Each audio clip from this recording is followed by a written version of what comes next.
I'm going to introduce somebody who you may have met previously, Professor Andrew Chitty. Andrew's going to convene the last panel, which is looking at how we move beyond the sector deal. So, ladies and gentlemen, over to Andrew for the final panel.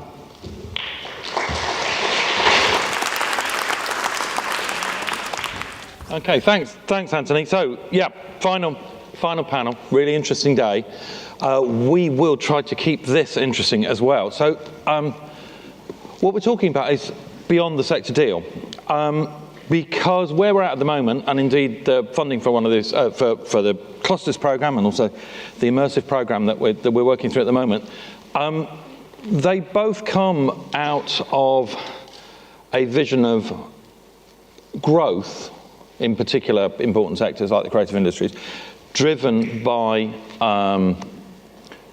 research and innovation.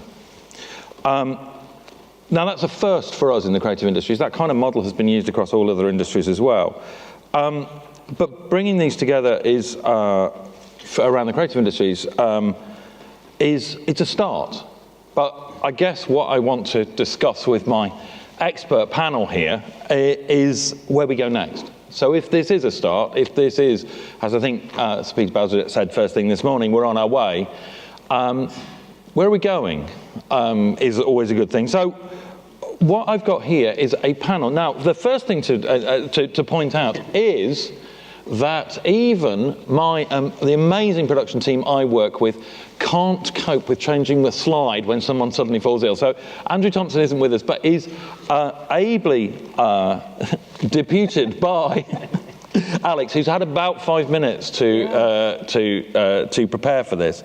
But as Chief Operating Officer of the Arts and Humanities Research Council and the person responsible for the Clusters Programme, Pro Tem, is in a really good place to give us this perspective from the research funders and how the research funders link with government.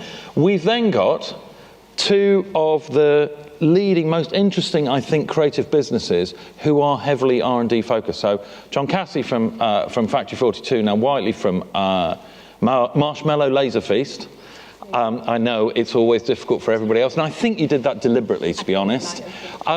We've got a very leading research scientist, as I think of you, Marian, but I don't know how you would describe yourself. But Professor Marian Ursu from York University sits at a kind of in the north of the country, a kind of growing nexus of these programs. So starting with Digital Creativity Labs, which is now layered on top of it, the Creative Media Labs. So we've got someone who's deeply embedded in industry-oriented research programs. And then, of course, and I know Patrick will hate this, but Patrick Bladley represents the money. Because if there is a model of R&D-led innovation, of course, the value isn't generated entirely within the phase that we're all working in, which is the research. What we have to do is it has to be taken on and translated into economic value within companies. And that obviously is a big step. So it's vital, I think, for us going forwards that we always think of our research and innovation in relationship to investment in the companies that will exploit it in the future. So I think Patrick, who also sits on our advisory group to kind of keep us honest about this and keep reminding of this, I think can above all add that kind of perspective. So can we start with the assumptions?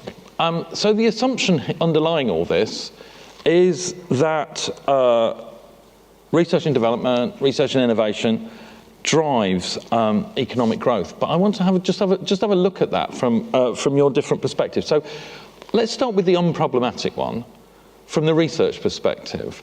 From where you sit in the programs you've been involved in, Marian, how does the kind of research that we're talking about drive value and drive value in companies?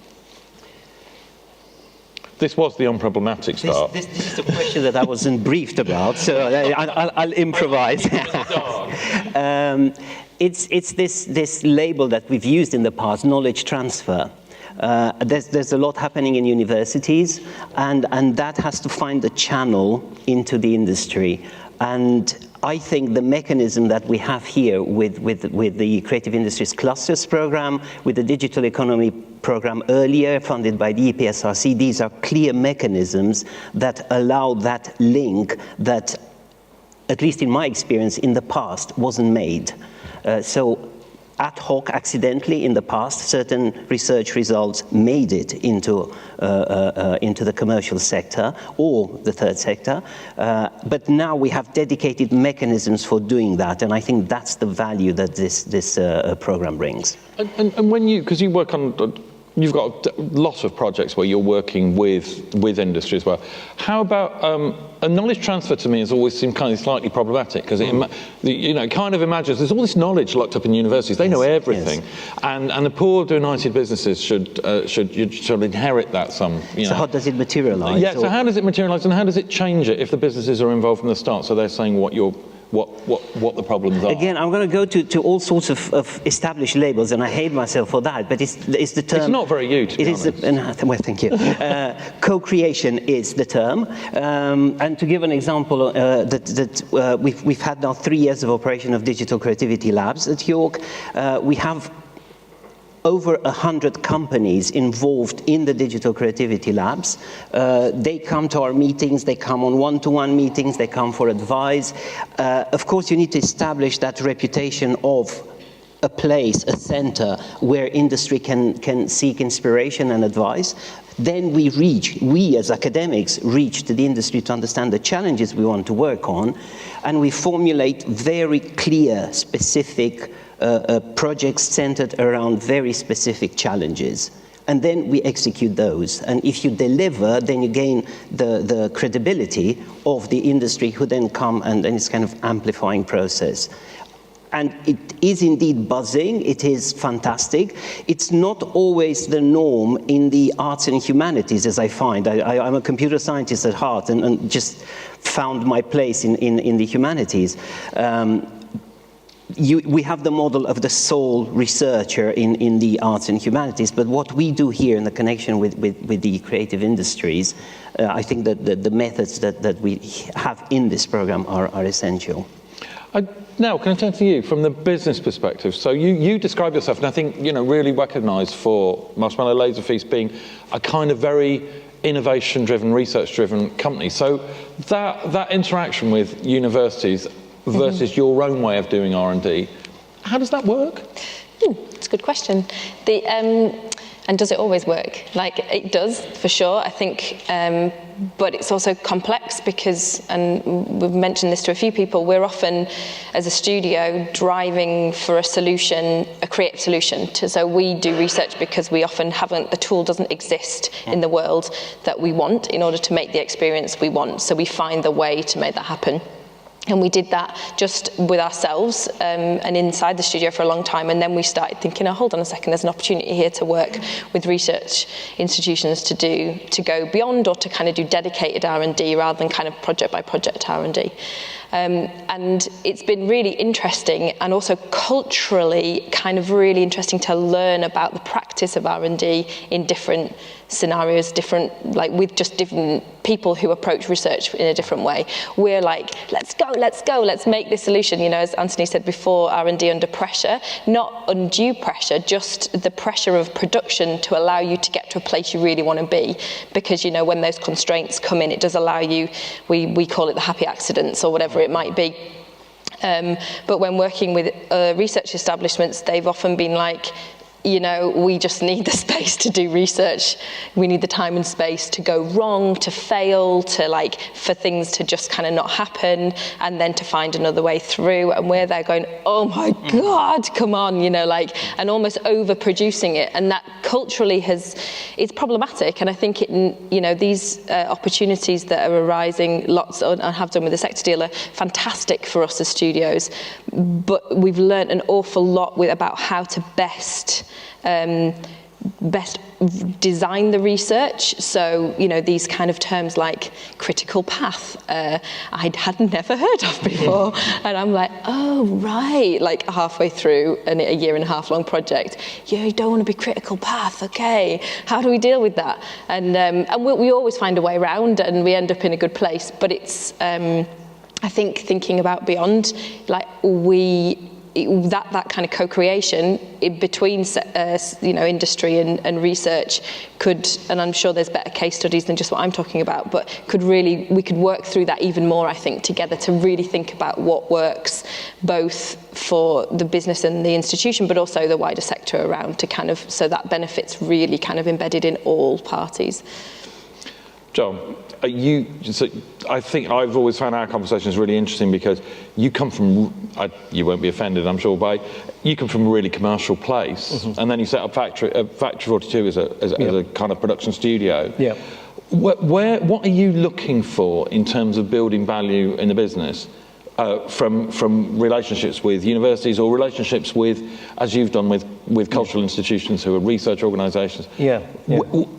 Well, so I mean, our company is very sort of firmly focused on this future point where the worlds of television, games and film are going to kind of merge, and technology is going to throw up opportunities to tell stories and create experiences in new ways. And so what we're trying to do is, I guess, find our way to that point in the most effective and high quality way. And you could call it R&D, you could call it winging it and making it up as you go along. But what we've started to do, and I think we've probably only sort of recently realised there's this whole world out there, which probably sounds really stupid, but off the back of some work that we did with the Natural History Museum and David Attenborough in terms of creating an experience where people could come face to face to David and pick up and manipulate objects and things you're not allowed to do in museums, it then led us to sort of start to build university relationships with people who had really, really deep knowledge built on years and years of research, which we would never have had the capacity or the time to do. And it's been a tremendous eye-opener. We've learned a load from it. And we're now starting to look at ways that we can apply and work with universities to apply that thinking to a kind of very practical outcome. Cool. So this looks like this assumption that R&D can drive value from the research community, given that they find a way of working with the businesses that actually works for both and timescales and things. This sounds pretty plausible. I just want to turn to you, Patrick, then. From the point of view of value from an investment point of view, I kind of guess over the last kind of 2 decades, we've got very used to that as a technology story. It seems plausible. People build technology, that drives value, that drives investor value. We can fund these companies along the runway and they grow. I'm just wondering how that looks. Obviously, your expertise is investment in creative businesses. Does it hold to such a tight logic, do you think? And is it about technology, or what are you looking at from the point of view of an investable proposition? Well, I think the first thing to say, just following up from your introduction, is that it's about making money, return on investment. And what investors want to see is proximity to revenue and profit. So in any model they're looking at, they're always asking themselves, obviously, about risk, quantifying that risk, but also looking to see how that particular business monetizes itself. Now, what we're seeing in the market at the moment is continual disruption into the market as new technologies come through, and they will always create opportunities for creative businesses to leverage off that. Because if we think about immersive, for example, that technology, which a lot of investors like ourselves do not want to invest in, we don't want to take the investment risk, but actually what it's doing is creating a new generation of content to be delivered to either gamers or people who want audio-visual content. And actually what we're seeing is traditional ways of monetizing it are still there. In other words, if you're going to immersive theatre, people are still buying tickets. There is opportunities for sponsorship, merchandising, food and beverage. So all of that revenue is being driven off it. Now, as new technologies like virtual reality come into the market, there are some other considerations, which is we can't control the uptake of the technology. We can't control the uptake of headsets. And I think the jury's out at the moment in certain areas of virtual reality as to whether monetization will really grow to sufficient volume to attract investors on a whole-scale basis. Because we don't know whether that way of consuming content is going to be successful. But ultimately, investors, as I say, are always about quantifying risk, looking at how big a market could be, but what monetization is present, how can that be demonstrated, and then returns on investment. So that, in some ways, it's kind of, there is no new world in that sense. These are, you know, the solid basis of investment in any creative business over the years. It's about the ability to monetize, not about the ability to innovate. Well, I think the ability to innovate is crucial, because just as all human beings here, what we like to do is we like to participate in new forms of entertainment. And actually, if you look at what's going on in terms of human behavior across the developed world, more and more people want to consume storytelling in lots of different ways, in different platforms, different media. But ultimately, having been around for quite a long time, I think the way of monetizing remains stable. Actually, one of the big changes over the last 5 years is to see that people are beginning to pay for content and subscribe, and actually moving towards specialist interest, i.e. unbundling content that they don't want to participate in, and actually paying for content which has a particular quality for them. And the great thing about technology is, obviously, in terms of innovation, it's speed of access to that content. So technology is driving audiences to be able to consume content in different ways, but also to monetize it.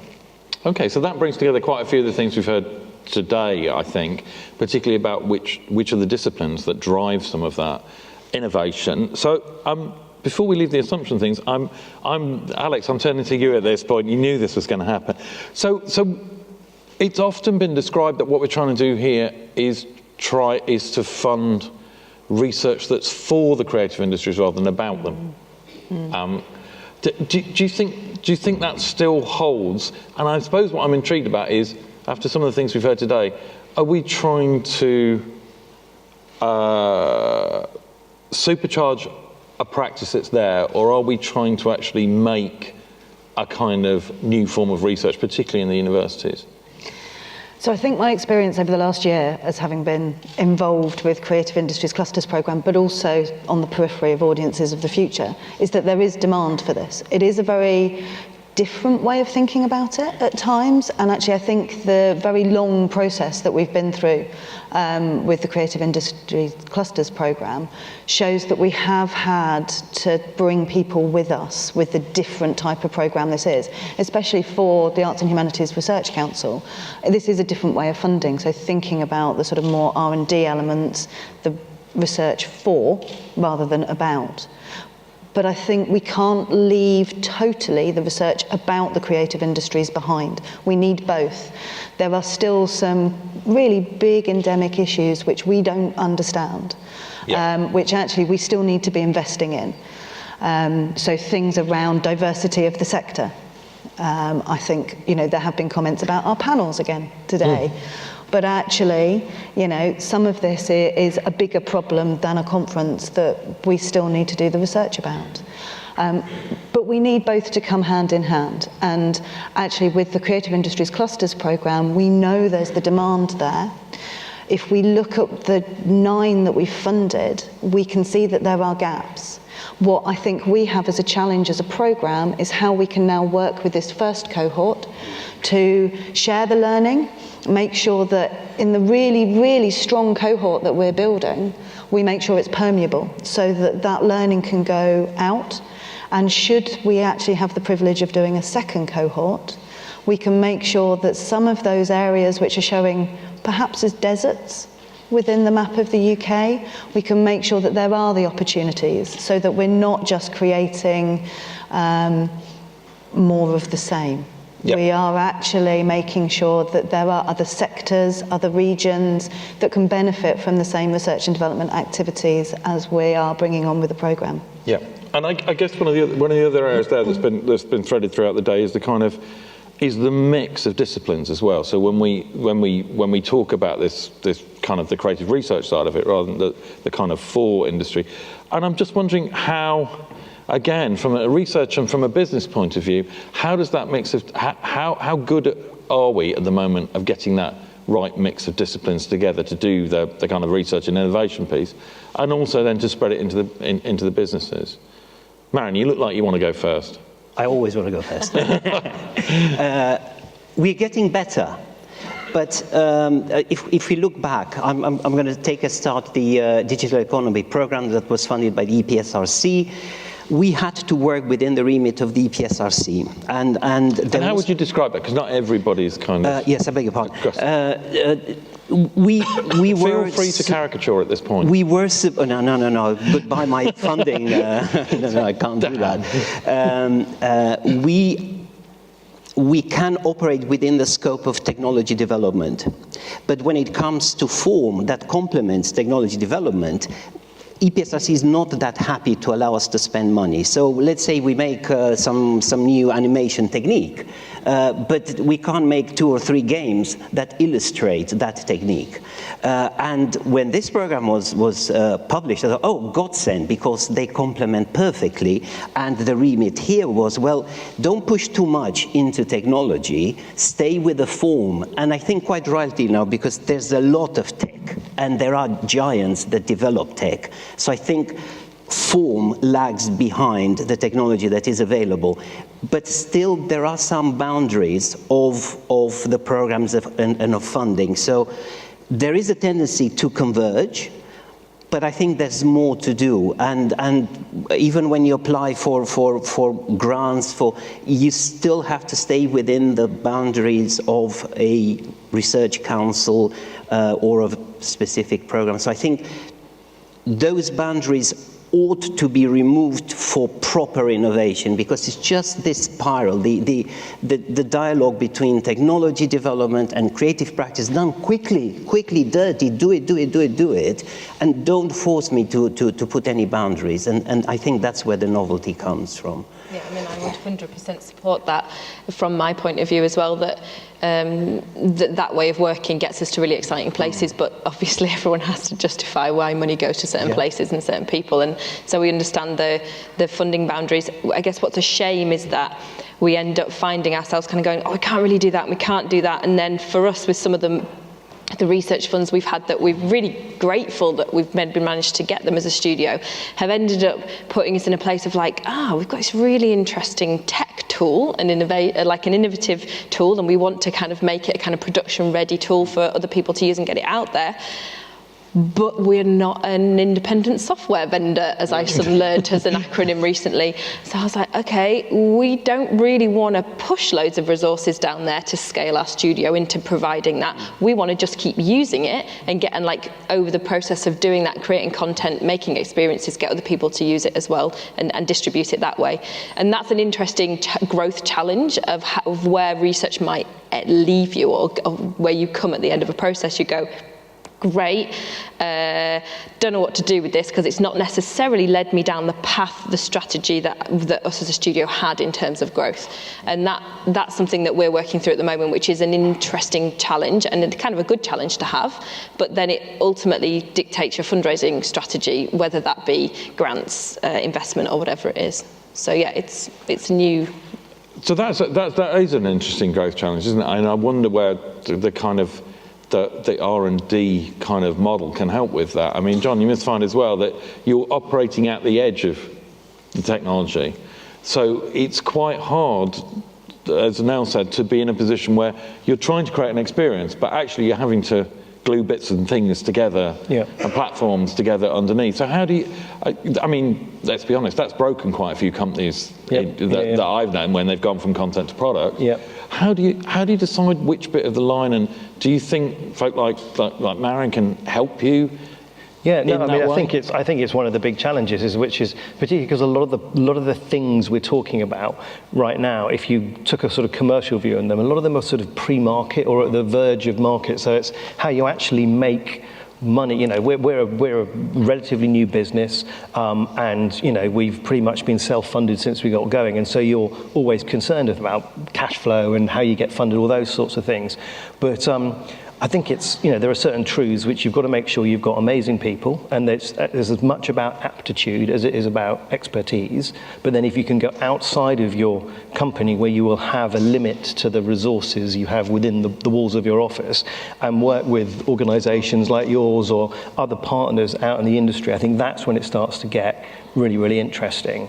And it's about piecing together those partnerships, I think, that work where you bring complementary people together who can make something that is greater than the sum of the parts. And I think the challenge for us as a business is to make sure that if we partner with your organisation, we're bringing something that's genuinely valuable to you, as well as learning from you. Okay.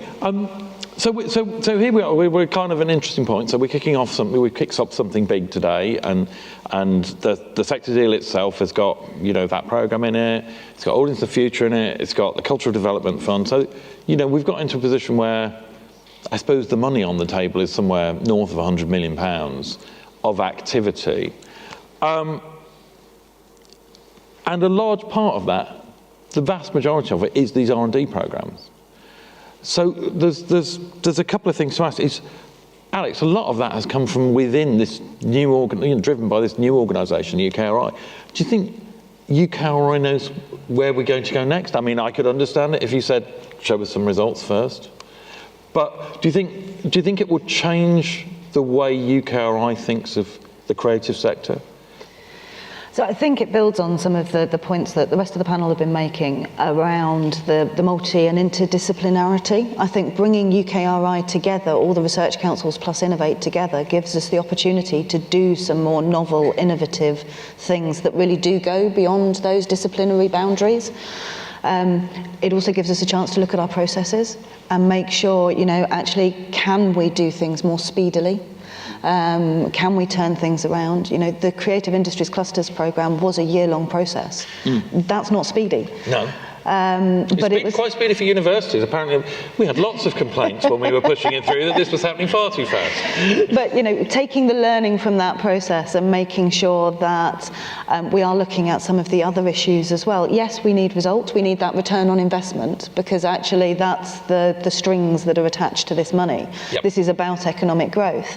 But how do we make sure that we share that learning across disciplines, across sectors, that we are getting, where appropriate, the growth within SMEs, that we're allowing freelancers to access this, just thinking about the dynamics of the creative industry sectors that are there. There's a lot of learning to do. Yep. I can't say that all of that expertise is within UKRI. Yep. So we do need to make sure that we're tapping into the sector itself. I think the Policy and Evidence Centre is going to really be a tremendous resource. But again, it's pulling in from all these different elements and making sure that we've got the right partnerships. So that's interesting. I think you're absolutely right, that the different configuration, I mean, Marian was talking about, there's EPSRC, which is Engineering and Physical Sciences, there's AHRC, I think, but now they're all in this organisation that can fund businesses to do research and fund universities to do research and hopefully make them work together better. So that's a potentially very powerful tool, but this isn't the end of the line. What we've done now. So I'm wondering, what are we missing, Patrick? Are we because the sector deal came together. It looks brilliant, but it came together from a whole bunch of things happening simultaneously. It wasn't. How should I put this? It wasn't a rational process. If we were to design, if we were to, having done it once, think about where we go now, what are we missing in terms of sectors or opportunities out there that you see? Well, I think I'd say two things. First of all, I think what we've got to ensure is that there is a pathway to commercialisation and to investment. So I think what we do need to ensure is that the right level of communication is taking place with either investment funds, industrial counterparties, which helps then to shape the programme going forward. Now, the R&D side of it is great because that is the riskiest form of investment, which most private investors do not want to put themselves at risk for. But I think what would work well is to see more interaction and more communication with the ultimate funders or investors going forward. So that would be the first thing I'd say. And then I think what we have become aware of is that some of the initiatives and some of the outputs from what we're doing here actually speak to other sectors of the economy. And I think that's also very positive because it means that we can bring in additional cohorts of potential investors, counterparties, and industrial partners. So whether that's in areas such as engineering or car manufacturing or education, I think that would be what I would see as the next sort of development, if you like, going out to those sectors to get them to participate. So let's take that for a moment, because it's a really interesting thing, and it's been an ongoing debate on the things that we've been doing. Is, do you focus entirely on the creative industries? Do you talk about creativity, a lot of things that you guys do, adding value in other sectors? I think that's what Sol was talking about with automotive earlier in the day. So what would be the sector? So how would we do that? Design it live for us. How would you describe a program that did that, that looked to exploit the opportunities where the creative innovation interfaces with other bits? Perhaps maybe starting with particular sectors. John? I mean, I've just got a thought on this. Is, what we found is if you go and try, effectively, one of our big jobs at the minute is selling people the future. Right, we're selling them a sort of an image, a picture of what a future experience might be like, and that's pretty hard when you haven't got one to show them. And so I think proof of concepts or demonstrators, as you're doing, or things where actually, research that leads to a tangible thing, particularly in the creative sector, where people can experience in some way, shape, or form.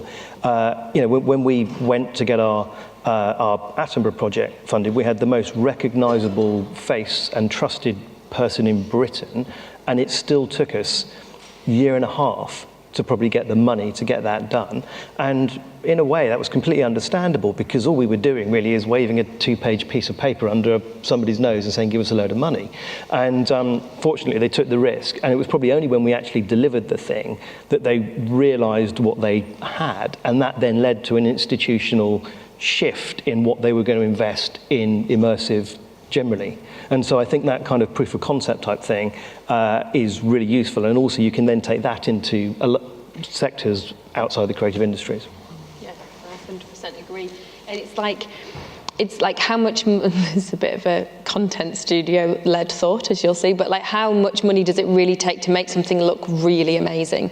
And like there's something about the quality a piece which we don't talk about that much, and I'm not saying that we've nailed it completely, but there is something where we're driving for whether it's a cinematic look or if it's in terms of installation finish, like and I know other people here too are driven in the same ways to make nascent technologies kind of fit in the final look and experience of what you're trying to create. And I think that it's creating those proof of concepts to the degree that you really want to prove the quality that you're going for as a studio, that you can then apply to those sectors beyond. Because you're kind of saying, this is us, these are our sensibilities, this is how we want to apply this thinking to your industry to innovate there, or use our solution, beyond what we want to do. I think there's something around quality, finish, those minds that make that happen, whether they be in research institutions or private companies. It's getting those people together. And again, I think it comes down to the breaking down these boundaries and not just seeing it as the creative industries versus healthcare, but actually seeing That would be a good fight, though, wouldn't it? Yeah, we could talk our way out of that one, I think. It's the only thing we've got on our side. But it's about remembering that actually other disciplines will help make the meaning out of the technologies, and it is breaking down those and actually using where the knowledge, expertise, the co-production can come together and actually create a solution. It doesn't matter whether it's from creative industries or healthcare, but actually we're doing something that for the well-being of a particular individual or person, is going to make a difference. I mean, it's very strange. Again, there's something Sol said about, and I think this is the challenge for the creative sector in that kind of engagement with other industries, the idea that what you go is from creating content to driving business change. And that can be, that's a very different kind of skill set, particularly if having worked in a few years in healthcare. That's really, really hard. Patrick, I know we've had this conversation that you think there are exciting businesses to be built at those kind of interfaces, don't they? But where do you think the spaces are that are particularly interesting? Well, I think that just from what we see going on, the sort of businesses that come across our radar, with technology like VR, obviously the airlines are adopters of that in terms of safety and simulation and training. And I think one point to always bear in mind is adoption by other industries will be driven by factors like cost savings. And we had Qatar Airlines in about 18 months ago with their VR proposition built around training engineers on the ground and also flight crews. And really what was driving that was if they had a virtual reality aircraft where you can move around the cabin, you could move around the engines, etc. The aircraft that they would have had on the ground, the real aircraft, is actually up in the air earning revenue for them. So they're making a real saving by not having that. In fact, they're keeping that developing revenue. So I think around that sort of training and safety programs, we've certainly seen people like QuitFit and others who are adopting that. I think in the insurance industry, which I think now is driven by human behavior, using content to actually find out how people react to certain types of scenarios with content. It's a very broad application, and the creative industries have that knowledge. And I think the issue really is that I think the creative industries at the moment haven't really sort of engaged or spread itself amongst those other industries, but I think that there's a real opportunity there. Interesting for us, like when we talk about trying to exploit our research or whatever the terminology you want to use is, we're finding things like we'll talk to the tech, the hardware person that's providing something to us and say, this is what we're doing with your technology, and they're like, oh, okay, and they look like they're not interested, or they're just kind of like, all right, mulling on it, and then 6 months later they come back and go, you're the only people we've found in 6 months, and this is a US example, doing this particular thing. Can you talk to this retail giant or whatever about what you're doing, because they're also trying to solve this problem? And I think it's just a proof of that kind of thinking outside the box, because you want to create change, because you want to create a solution for a creative experience you want to make, can lead you down this quite interesting path. And what we need to do is work out what comes after, like talent pipelines, like growth. How do we make sure we can make the most of all those opportunities? It doesn't have to be us. I'm not.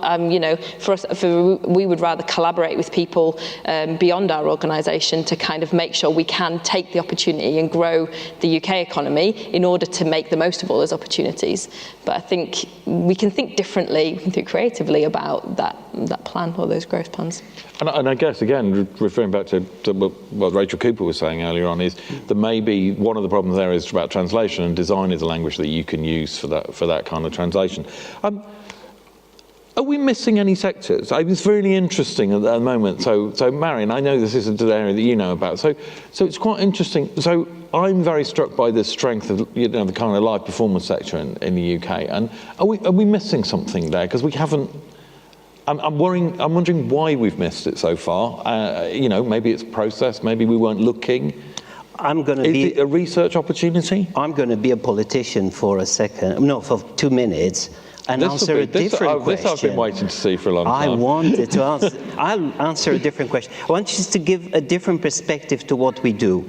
So what we've acknowledged so far, the assumption is that there's lots of technology out there. Dave Bull at some point said, well, maybe VR will not survive. Yes, maybe not, but there will be a lot of devices, and interconnectivity is growing, and pipelines are growing, and many pixels and millions of pixels, and so on and so forth. And our quest here is, how do we respond to that? How do we create experiences, stories that respond to that technology development? So kind of lagging. And the angle I want to bring is that, okay, that's fine. We have money to do that, and it's a great investment that the UK is making it, and it could push our economy forward. But to deal with the complexities of these technologies, we need machine support. Our minds cannot conceive the experiences that are possible in this hugely interconnected and hugely rich virtual world. Therefore, so we need some tools to help us, and I pose here, we need machine intelligence, so at least we need some analytical skills provided by technology, but I think AI is possible a solution to allow us to co-create, to have conversation with the machine as I have with a human, to build these experiences. And then furthermore, we can endow the media objects that we create with autonomous behavior. And we just release them in the world. So one, how on earth do we author that? And I put ethics here clearly on the table. How do I author something that just goes out there and does things on its own? And I think, so backtracking, I think we need to understand as us humans, how do we now interact with machines that are able of intelligence and autonomy? Okay, so that's good. That's a clear ask of the next evolution, is to consider the role of AI and machine learning in the creative process, in the production process, in the consumption, and of all of the outputs of our. So that's really clear. Yes. Okay, so I'm going to turn to. And ethics. And ethics is a part of that, and that's again crucial. Something that's arts and humanities. Like, what is it to be human? There, sorry. So that sounds great. Oh, yeah. So we're taking notes on that, right? Yeah. We'll get on with it and come back to you with that. Is there a sector deal on AI? There is a sector deal, So a completely separate one. That's a very good point. Why aren't the creative industries in there? No, but for the two companies. So you know what are you looking to do next, and where are you going to follow the things that you've done? Obviously, we've got other investments that will, be announced over the next few months. So John, from Factory's point of view, what are you looking for from research support, R&D support? So I think what we're trying to do is build on the sort of work that we did with the David Attenborough project, where we gave people powers that they don't normally have in real life. And because I think you have to find a way to make a differentiated experience, that people have got so many media choices at the minute, whether it's television, which is in a kind of golden age, or apps or radio, whatever. You have to find a way to give somebody something very different. And I think we scratched the surface of what is possible there, but I think it could go far, far further. And so we're continuing to develop ideas with museums about how their experience might be reimagined using a mixture of sort of narrative techniques and technology, because I see in my own small children, when I take them off to the museums, and they love bits of it, but they're also quite bored by a lot of it. And I think trying to find the way to look at how you can make museums a sort of living, breathing, animated experience, I think is a really, really interesting area. So that's something that we're just very passionate about. And the other area, I think, is just starting to work out how you can make really great scripted experiences come to life in an immersive world. And I think whoever cracks that will do brilliantly, because you only have to look at the appetite for drama on television at the minute, and you see the money that's being spent there, and in general the very high quality. But to be able to then place people in worlds where the story is both going on around them and they can influence it, I think is an incredibly exciting creative opportunity. And also, as a consumer, it's the sort of thing well worth doing. And I think there's probably a connection between what Marian was just saying as well, because if you're going to create those narrative experiences, you need a level of autonomy from the characters within them as well. Yes, and you need to develop the craft, and you're right, but we just started to look at VR, so we need probably a good number of years to develop all the grammars.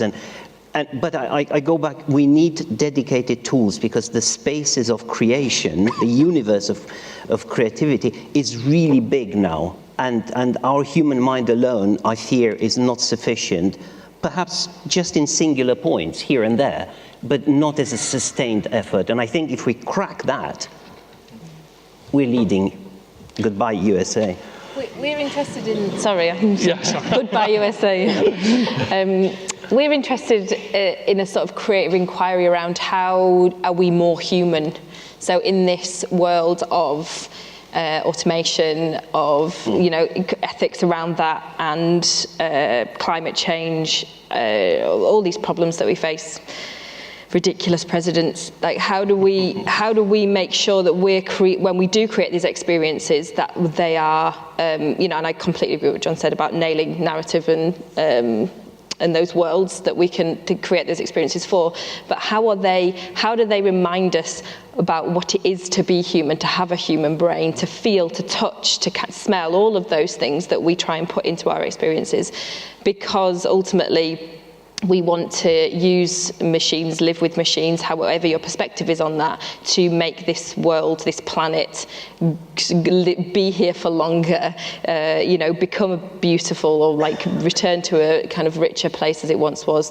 So we're playing around with a lot of things like that, which is about remembering humanity within technologies and evolution of creative experience. And I think again, there's a kind of unity there about dealing with the technology at a more sophisticated level and autonomy, about ethics, and about, John, I think the stuff that you're doing is around reimagining culture as well, and cultural experiences. Yeah. Mm-hmm. So that all seems fantastically coherent, and it sounds like that would be something one could go ahead and do. Patrick, if we were to do that, in the end, if we want industrial strategy money to do things, we have to have propositions that, again, investable. If there was one thing that you would want set as a rule, what would it be? Oh, that's quite a challenging question. I mean, I think it is always about scale. It's always about that route to monetization, and it's seeing something that is either innovative in the way that it delivers new content that people are going to want to consume and demand, or allows them to access it in a more, in a simpler, faster way to monetize that. And I think, just going back to the point I made about cost savings, and Noel's point about becoming more human, my view of the world is that we're probably becoming less human, and that actually the next set of interventions, particularly around the sort of new generation content companies, may well be a threat to the acting community, for example, because actually we're moving, if you look at the gaming sector, if you look at the quality of the rendition of those particular images, and you look at what is the greatest inflation in production budgets at the moment, it's the cost of talent. So I think ultimately we may well be moving to a situation where we are dealing with talent which is basically an avatar, effectively, which is owned by studios or owned by production companies, and that human talent, because it's too costly, will effectively be made redundant in that sense. Okay, I think it's always good to end. I haven't been drinking. No, not yet. It's always good to end on a cautionary note, because I think sometimes we say too frequently that we're all incredibly creative, and they're creative industries, and then we're immune to the impacts of AI and advancing technologies because of the creativity. But you're absolutely right. We can see that already in the music business. With lots of playlists on Spotify actually generated by computers, not by musicians, and where music goes with its low bandwidth, the visual media follow. If we don't watch out. So I think that's a very good cautionary tale, because we've got from the research and business community an optimism, but actually a cautionary tale about believing our own hype about the impact of AI in the future. So that's something else to build in. I was trying to do a closer there, Marian. A little response. Please allow me a little response. Okay. I think we are now in a capitalist society that is based on growth. And you're right about sustainability. Maybe we need to challenge the philosophy that drives our lives, because we are at a cusp.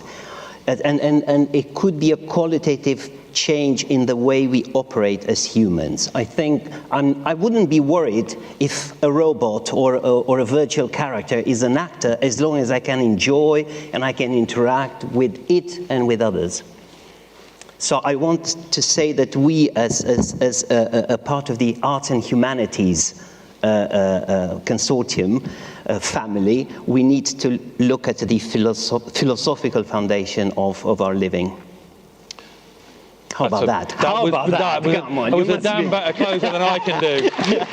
So I'm just going to thank my panel. Thank you to Patrick Bradley, Nell Whitley, Marian Ursu, John Cassy, and Alex Vincent. Thank you very much.